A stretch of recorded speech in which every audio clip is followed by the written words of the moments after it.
Бизде азыр ошо капуста редьканын зыянкечи болгон крестосветный блошкалар азыр зыян берип атат аябай.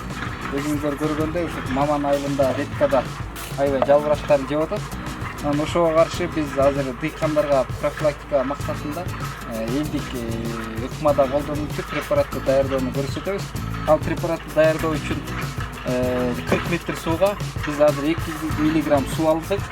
Анан жумуртканын азыр сарысын алабыз.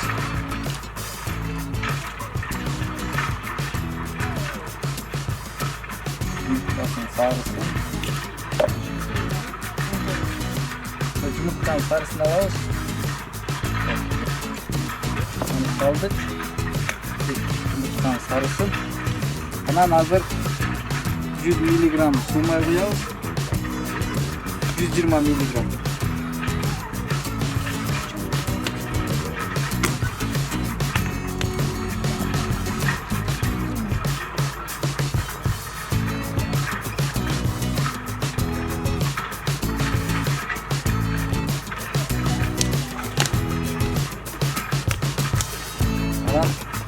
Nasıl varlaştırıyoruz?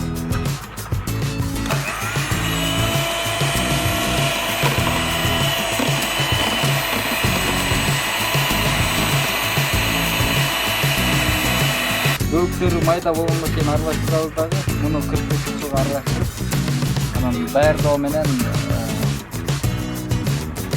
трабын чачуусун башталат. Анан эгер ашып калса, анда холодильникте сактап, кийин чачсаңыздар болот. Анан мунун эгер зыянкеч аябай көп болсо, анда 3-7 күн интервал менен чачуусуңуз болот.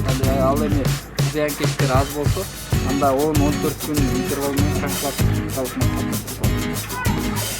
Биринчи препаратыбызды даярдап алдык. Эми экинчи препарат болсо, ушу майонез менен жанакы эле блошка зыянкечтерге капуста редьканын зыянкечтерине каршы экинчи ыкманы даярдайбыз. Биринчи ага керектүү каражат суу, ал 500 грамм сууга 1 кашык майонез салабыз.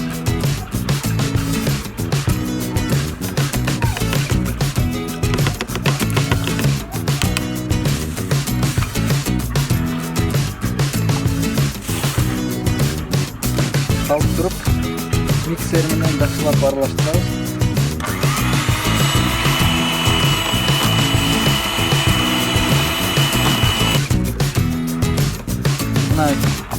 Бул каражатыбыз да даяр болду. Эми ушуну эле коюп алып чача берсек болот. Буга эч нерсе кошулбайт. Ошондо? Жок, өзүнө эле чачылат.